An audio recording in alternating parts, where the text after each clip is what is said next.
Hi everyone, hope you're having an amazing day. You know that moment when life finally looks like it's about to cut you a break, and then it smirks and says, "Not so fast?" For the first time in what feels like forever, she gets a real invitation, an offer from a retail chain, multiple locations, real shelves, real customer traffic, the kind of partnership that can change everything. When Diep reads "onboard quickly" and "get on the shelves," she almost can't breathe. She can already picture it. A clean label, her product under bright store lights, customers picking it up because it looks trustworthy. Then she scrolls down. The offer comes with conditions so strict it feels like a warning. They want stable output, consistent volume, week after week. No, it depends on the farm. They want reliability. They want inspections and paperwork, certifications, compliance, every requirement that separates a hustle from a legitimate supplier. They want traceability. Every batch must be trackable. Where it came from, when it was harvested, how it was packed, how it was stored, how it traveled. Not a story, proof.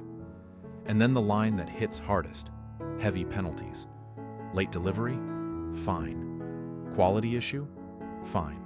A batch returned? Fine. It's all written down, cold and exact. It's a door, but the handle is wrapped in barbed wire.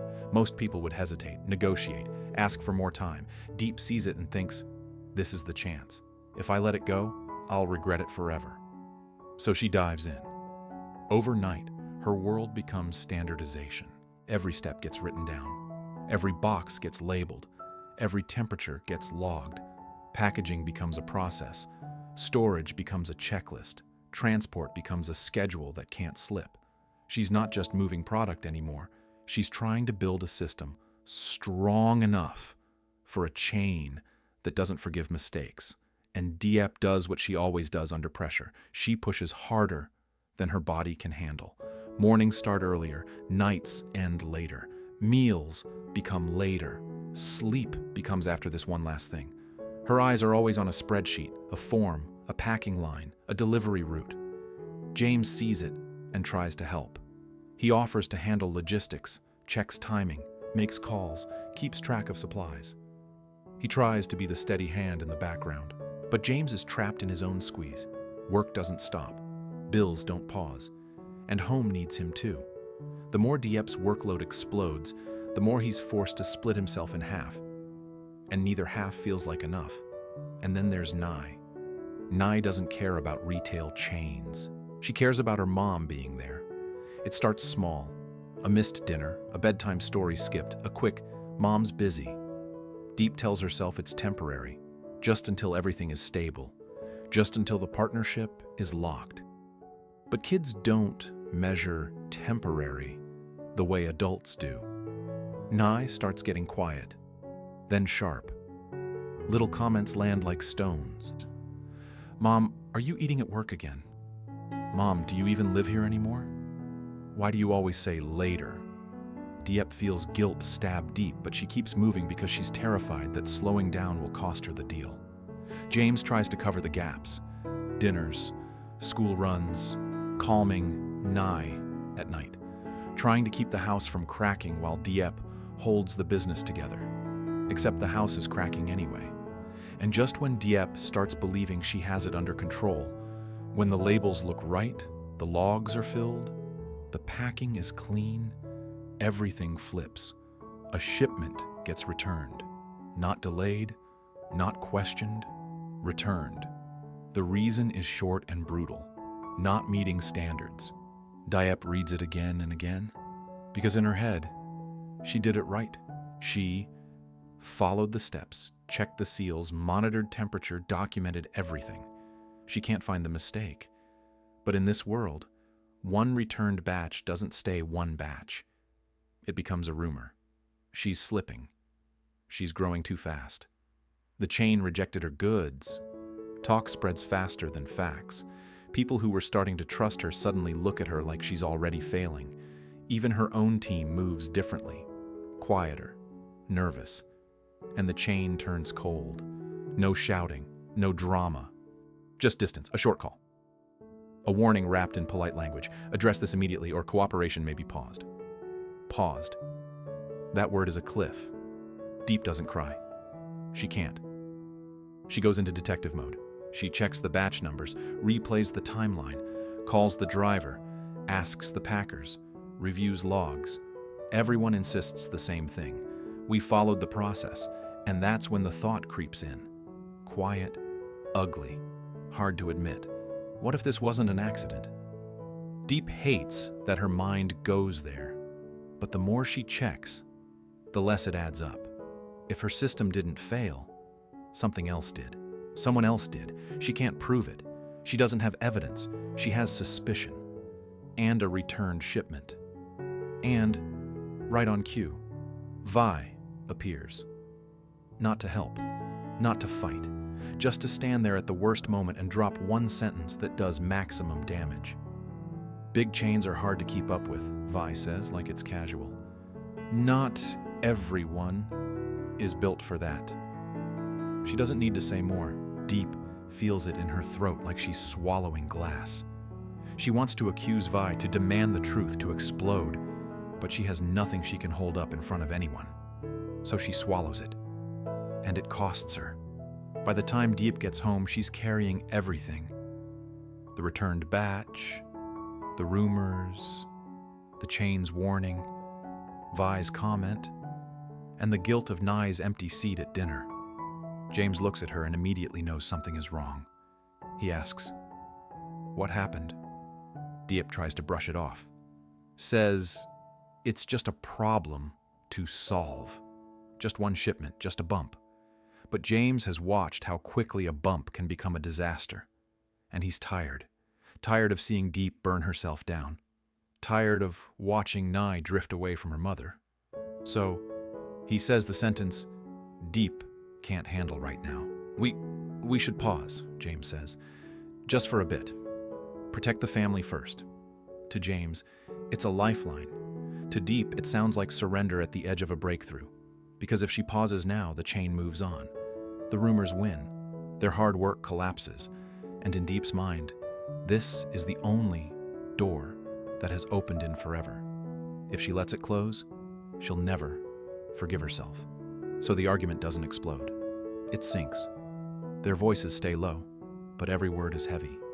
No slammed doors, no dramatic exits. Just two people staring at the same crisis and seeing two different futures. James says, "We're losing Nye." Diep says, "We're about to lose everything." James says, "You're breaking." Diep says, "I can't stop." And between them a silence grows, thick, sharp, final. In the next room, Nye hears more than they think. Diep stands there, hands trembling around nothing, realizing the scariest part. This opportunity isn't just testing her business, it's testing their home. That night doesn't end with a resolution. It ends with both of them pretending to sleep while their minds keep running. Diep stares at the ceiling, replaying the returned shipment like a nightmare clip on repeat. The labels, the boxes, the temperature log, the timing. The moment she saw the message, not meeting standards. James lies beside her thinking about Nye's face at dinner, the way she didn't complain loud. She just went quiet, and that somehow hurt more. He's thinking, if we keep pushing like this, we might win a contract and lose our family. They're in the same bed, but they feel miles apart. And then, early the next morning, the thing that truly locks the panic into Diep's chest happens. An email arrives, not a friendly check-in, not a "let's discuss." It reads like an official record. An email Tao's meeting note from the retail chain's procurement team, stamped with that cold corporate tone. Diep opens it, already bracing herself, and then she sees the line that makes her stomach drop. 48 hours. 48 hours. To provide complete documentation and an explanation. 48 hours to prove compliance. 48 hours to address the returned batch, the quality concern, and the traceability trail. And if she can't, if not, the contract will be canceled. canceled. Not delayed, not postponed. Done. Diep reads it again, then again. Like the words will change if she stares hard enough. But they don't change. She's not standing in front of a busy week anymore. She's standing in front of a deadline that can erase everything. She sits up so fast she gets dizzy. Her hands are cold. Her breath is short. For a split second, she feels the edge of something darker, the idea that maybe she can't do this. Then she hears Ly stirring, and she crushes that thought down, because Diep has a pattern. When she's scared, she works. She wakes James and shows him the email. James reads it silently, jaw tightening. He doesn't say, "I told you so." He doesn't blame her. He just looks up and says, "Okay, what do we need?" And that's when Diep realizes something important. This isn't about working harder now. This is about working smarter and working clean. Because the chain isn't asking for feelings or effort. They're asking for evidence, proof. So, Diep lays out everything on the table. Literally. Papers, folders, printed forms, handwritten notes, packing logs, delivery confirmations, photos, receipts, supplier lists, anything that can build a timeline. She has to answer a few brutal questions. Where did this batch come from? Who handled it? How was it stored? What exact time did it leave? What exact time did it arrive? What temperature was it kept at? Was there any deviation? Was there any contamination risk? And the scariest question of all, if she did everything right, then why was it rejected? The more they dig, the more the problem shows itself. The system is new, and some pieces aren't as airtight as she thought. Not because she was careless, because she was moving at a speed that left little gaps.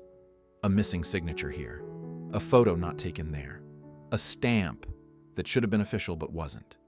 In normal markets, nobody cares. In a chains compliance world, those gaps look like failure.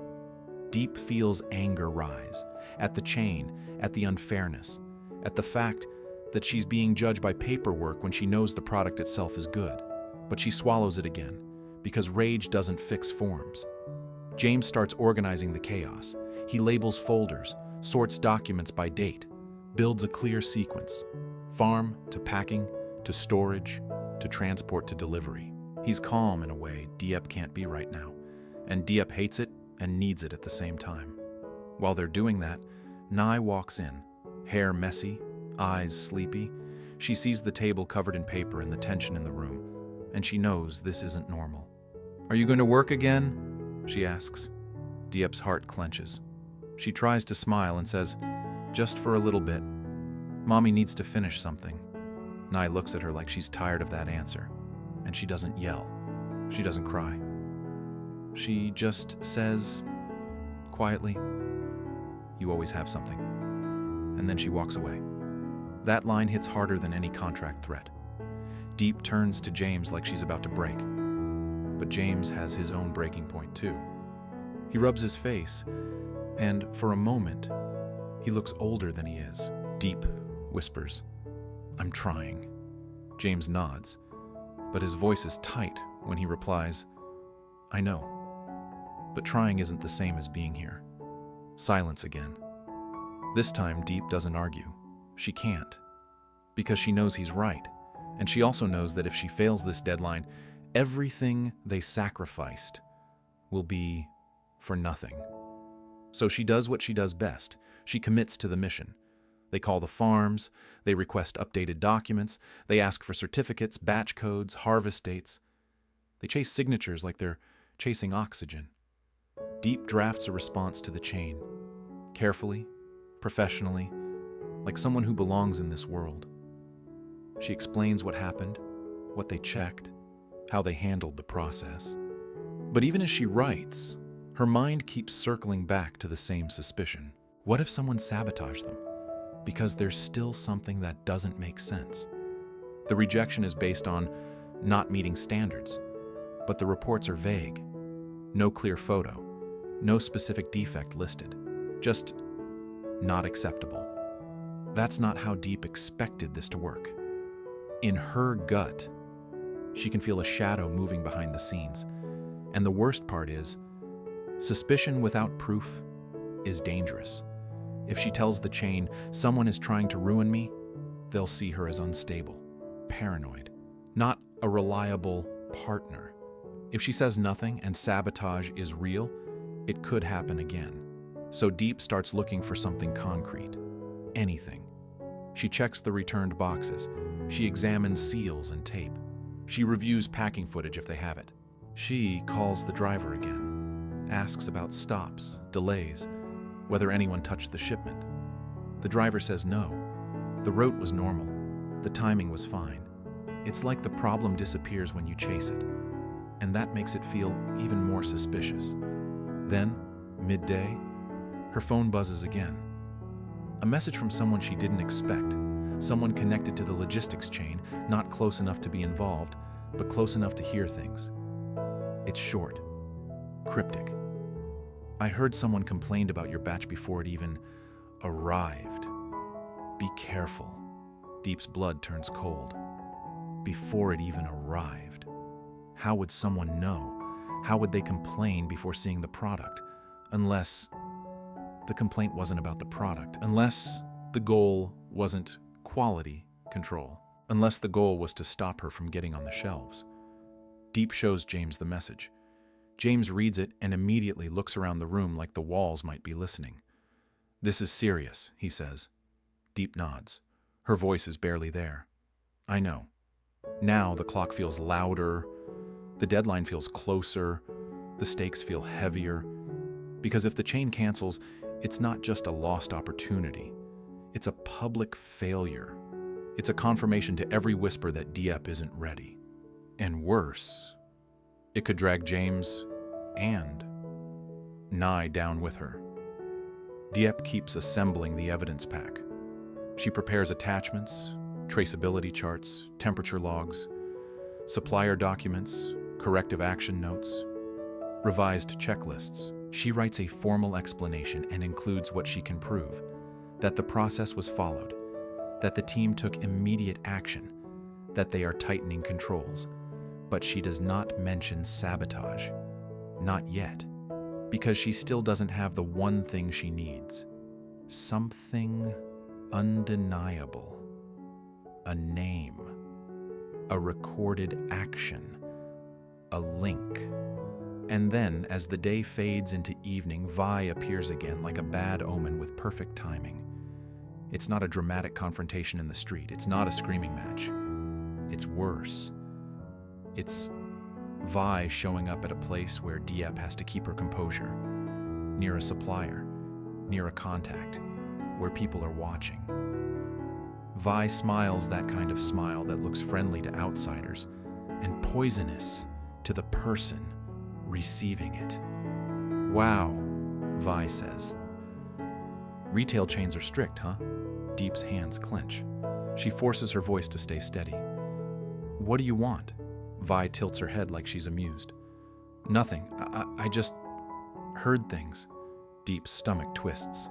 "Heard what?" Vi shrugs. "You know, that your batch didn't pass, that they might cancel. It's tough. Maybe you should slow down. Some people aren't meant to scale." That word again, scale, like it's a weapon. And Diep realizes something. Vi isn't just mocking her. Vi is planting a story, a narrative. That Diep tried to grow too fast, that she failed because she couldn't handle it, that she should go back to being small. And if that narrative wins, it doesn't matter what the truth is. Diep takes a step closer, eyes burning. "Did you do something?" Vi's expression doesn't change. Do what?" Diep's voice drops. "Don't play. If you touched my shipment..." Vi smiles wider. "Careful, Diep. Accusations without proof. That's ugly." And then Vi walks away, leaving Diep standing there with rage in her chest and nothing in her hands. No proof, just a deadline, ticking down. Tiepikjabaldum gets home late. James is already there trying to get Ly ready for bed. Ly looks up when Diep enters, and there's no excitement, just a tired glance, like she's stopped expecting her mom to show up. Diep's heart breaks again, but she doesn't have time to fall apart. She drops her bag, opens her laptop, and keeps working on the response. James watches her for a moment and finally says, "Diep, we can't keep living like this." Diep doesn't look up his chai, "Just until we send this. Just until we survive this." James's voice tightens. "And then what? Another deadline? Another emergency? Another just until?" Diep's eyes finally lift. They're shiny, but she refuses to cry. "If we stop now, we lose everything." James shakes his head, not angry, just exhausted. "We might lose everything even if we don't stop." That's the sentence that freezes the room. Because it's true, and it's terrifying. Diep looks at him, and for the first time she realizes what this fight is really about. It's not just about a retail chain. It's about what they're willing to sacrifice to get there, and whether the dream is worth the damage. She turns back to her laptop, fingers hovering over the keyboard. The email to the chain is almost ready. The evidence pack is almost complete, but her mind is racing because she's starting to understand. This battle can't be won by effort alone. She needs trust. She needs proof. She needs a way to protect herself from a system that will punish her for every crack, and from a person who seems to know exactly where to press. And as the episode closes, the final image is simple but brutal. Diep staring at the screen, the send button waiting. 48 hours. A contract hanging by a thread, a family hanging by a thread, and somewhere in the shadows, someone smiling. Because they know Diep is fighting on two fronts at the same time. Diep receives a life-changing offer from a retail chain to get her products on store shelves, but the conditions are harsh: stable volume, strict inspections, full traceability, and heavy penalties for late or low-quality shipments. She throws herself into building a professional system, working to exhaustion. James tries to support her while balancing work and family, and Ly grows upset as her mom keeps missing meals and bedtime. Just as Diep believes everything is under control, a shipment is returned for not meeting standards, triggering rumors and putting the partnership at risk. Diep suspects sabotage but has no proof, while Vi appears at the worst time to mock her. Tension explodes when James urges pausing for the family, but Diep refuses to stop. The episode ends with an official email: 48 hours to submit documents and an explanation, or the contract is canceled.